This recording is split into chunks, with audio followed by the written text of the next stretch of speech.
आप देख रहे हैं आवाज़ द वॉइस और मैं हूं आपके साथ अमीना माजिद। ज़िंदगी में कुछ भी हासिल करने के लिए कड़ी मेहनत और हिम्मत की ज़रूरत होती है और इसकी एक बेहतरीन मिसाल है अदीबा अली, जिन्होंने कठिनाइयों के बावजूद नेशनल शूटिंग चैंपियनशिप में गोल्ड मेडल हासिल किया। आइए करते हैं उनसे बात। बहुत बहुत मुबारक हो आपको। शुक्रिया।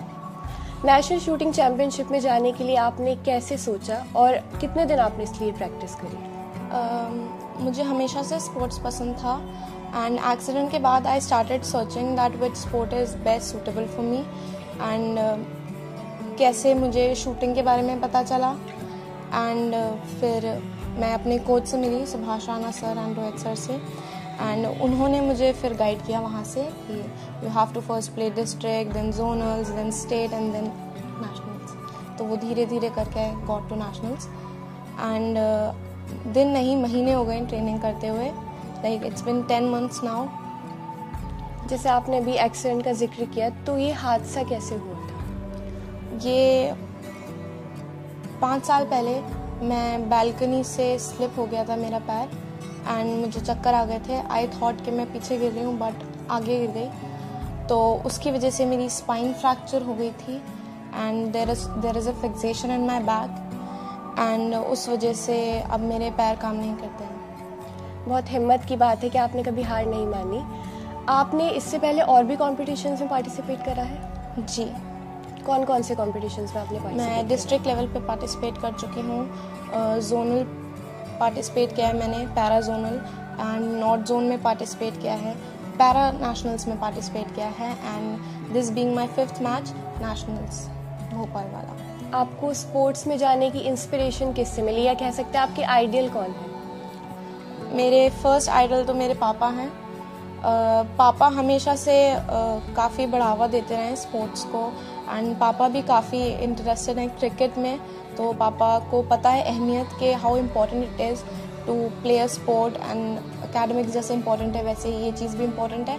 तो एक बढ़ावा पापा से मिला। दूसरी मेरी आइडल है Avani Lekhara and she is the first women to win a gold medal in shooting and Paralympics, तो वो मेरी काफ़ी बड़ी इंस्पिरेशन है। She is a rifle shooter, तो वहाँ से मुझे थोड़ा, मतलब आपकी फैमिली में ही स्पोर्ट्स है पहले से? यस। मतलब जो स्पोर्ट्स में आपकी जर्नी है वो स्टार्ट कैसे हुई? मतलब आपने कब सोचा कि मुझे शूटिंग चैंपियनशिप में जाना चाहिए, मुझे इस फील्ड को चूज़ करना चाहिए?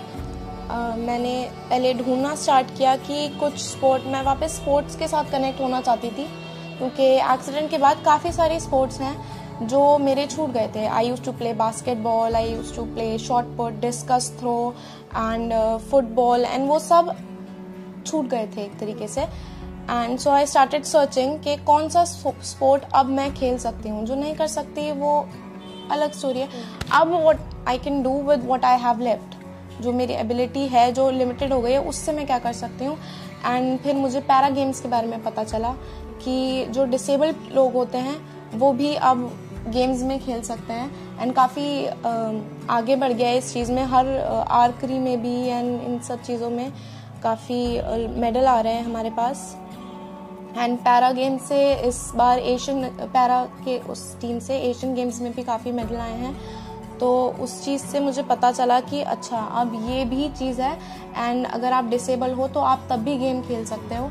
तो उससे मैंने फिर गेम ढूंढना शुरू किया कि कौन सा मुझे खेलना है, तो काफ़ी सारे थे एंड थोड़ा मैं कंफ्यूज हुई। फिर मुझे शूटिंग के बारे में पता चला एंड मुझे लगा okay I am made for shooting. धीरे धीरे मैंने ट्राई किया। शुरू में इतना अच्छा नहीं रहता था स्कोर एंड ऑल, बट फिर खुद की एक नई आइडेंटिटी बननी शुरू हुई। अब इतना शूटिंग में हो गया है कि shooting is a part of me. अगर एक दिन नहीं करो आप शूटिंग तो आई फील इनकम्प्लीट। जैसे आपने अपने घर वालों का नाम रोशन किया, सबका नाम रोशन किया, तो आपके आगे की प्लान्स क्या हैं? मेरे आगे का प्लान्स यही है कि I just want to do better than I was doing yesterday, that's it. I want to work harder and harder.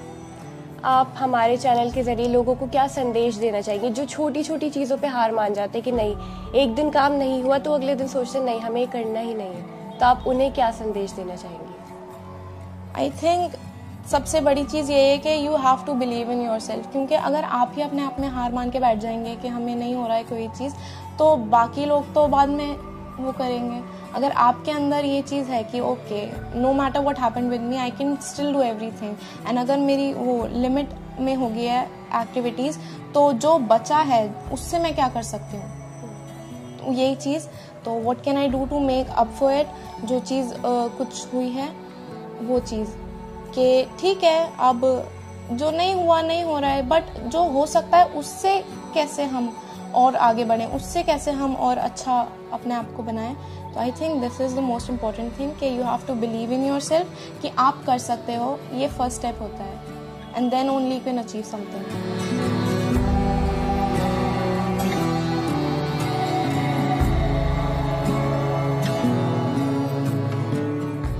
Adiba जो है एक्सीडेंट के बाद बिस्तर पे लेटी रहती थी और बहुत हिम्मत हार गई थी। फिर उसके बाद उसने बहुत अपने आप को वापस अपनी लाइफ कैसे चेंज हो करनी है ये सोचा कि अब जो होना था हो गया, अब मैं अपनी लाइफ को कैसे आगे बढ़ा सकती हूँ और कैसे मैं इस लाइफ को इजी कर सकती हूँ, क्योंकि एक जो नॉर्मल पर्सन है उसके लिए एकदम लाइफ चेंज हो जाना। उसके बाद इसने धीरे धीरे 1-1.5 साल तक बिस्तर पे ही लेटे रहना, खाना पानी हर चीज़ की प्रॉब्लम होती थी इसे, और इसने धीरे धीरे अपने आप को चेंज करना शुरू किया। नॉवेल्स पढ़ती थी, फिर ड्राइंग करनी शुरू की। इसने अपनी पढ़ाई नहीं छोड़ी, सबने बोला, लेकिन इसने 10th व्हील चेयर पे दी, 12th व्हील चेयर पे दी। उसके बाद इसने BA इंग्लिश ऑनर्स कर रही है, 2nd ईयर में है। उसके बाद इसने देखा मैं और क्या कर सकती हूँ। ये गेम्स में बहुत सर्टिफिकेट लाई है, स्कूल में हर गेम में पार्टिसिपेट कर लेती थी। इसको ये नहीं था किसी एक गेम की तरफ जाना है, और उसमें जीत के भी आती थी हमेशा। इसकी एक टी-शर्ट है जिसपे इसका नाम लिखा हुआ था, अदीबा स्कूल की। उसको देख के बड़ा अपसेट होती थी कि अब मैं गेम्स नहीं कर पाऊंगी।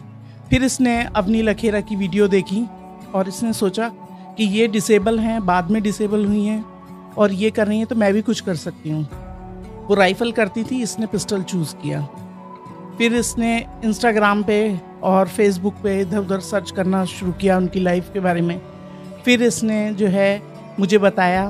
फिर हमने इंस्टाग्राम पे बहुत सारी जितने भी कोच थे सबको हमने मैसेज डाले, वहाँ से हमारे पास आंसर आया। एक जगह नंबर लिखा हुआ आया कि भाई ये नंबर है, इस पे कोच से कांटेक्ट करें। हमने कांटेक्ट किया, हम गए इसे लेके वहाँ। इसने कभी पिस्टल हाथ में भी नहीं पकड़ के देखी थी, और इसके सर ने इसके साथ इतनी मेहनत की है। इसकी खुद की मेहनत, इसके कोच जो है सुभाष राणा जी, उनकी भी मेहनत है, जिन्होंने एक बच्ची को नई दिशा दिखाई है कि ये आगे बढ़ सके। उनकी मेहनत का नतीजा है जो ये बहुत कम पीरियड में गोल्ड जीती है। और उसके बाद इसने वहाँ 8 घंटे की तकरीबन ये प्रैक्टिस करती है। सुबह जाती है, रात को 8 बजे आती है। डाइट शेड्यूल चेंज हो गया, जो जो चीज़ें पसंद थी वो सभी से बंद करनी पड़ी। अगर लाइफ में कुछ करना है इंसान को तो अपनी हर चीज़ को फिर छोड़ना पड़ता है। डाइट है, चाहे वो कोई भी, आपको कुछ भी चीज़ बच्चों को पसंद होती है आजकल, पिज़्ज़ा बर्गर ये वो सब इसने चेंज किया है और बहुत मेहनत की है। और इंशाल्लाह ये आगे जाएगी। जितनी मेहनत ये करती है और सबकी दुआएं हैं जो सब लोगों का नाम रोशन करा, हमारा नाम रोशन करा। बहुत मैं इस पर बहुत गर्व करती हूँ कि इसने इतनी मेहनत की। और इसने ये नहीं सोचा कि डिसेबिलिटी का मतलब है कि लाइफ ख़त्म हो जाना। इसने डिसेबिलिटी का मतलब ये है कि एक लाइफ, नई लाइफ का शुरू होना। इसने अपना असाइनमेंट भी बनाया था, व्हील चेयर पे विंग्स लगे हुए थे, उस पर इसने पिक्चर बनाई थी कि ये उसके थ्रू उड़ रही है, और ये वाकई आज उड़ रही है। सब लोग इतने खुश हो रहे हैं इससे, चारों तरफ इसका नाम हो रहा है। हमें भी बहुत खुशी होती है कि हमारे बच्चे ने एक नई लाइफ शुरू की है। और मैं सब बच्चों से कहना चाहूँगी, आने वाले टाइम में मैं जहाँ भी हो सकता है मैं जगह जगह कैंप लगाऊंगी। और जो लोगों को नहीं पता कि वो डिसेबल हो गए हैं, जैसे कुछ लोग ब्लाइंड हैं, किसी के हाथ ही नहीं है, तो वो कुछ कर सकते हैं, तो हम जाके ज़रूर उन्हें छोटे छोटे कैंप लगा के हम लोगों को गाइड करेंगे कि आप नई शुरुआत कर सकते हैं। यहाँ से ख़त्म नहीं होती, यहाँ से एक अलग दुनिया की शुरुआत शुरू होती है। जब ये जाती है और वहाँ बहुत सारे लोग डिसेबल होते हैं तो ये अपने आप को डिसेबल नहीं समझती। फिर इसे लगता है कि मैं एक नॉर्मल बच्ची हूँ, जैसे सब चल रहे हैं सब।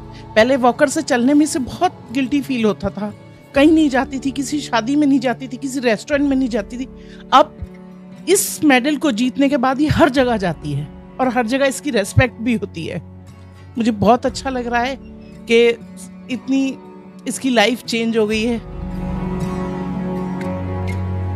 अदीबा अली एक मिसाल है उन लोगों के लिए जो जल्दी हार नहीं मानते और अपने सपने पूरे करते हैं। अगर आपको हमारी वीडियो पसंद आई हो तो हमारे चैनल को सब्सक्राइब करना न भूलें।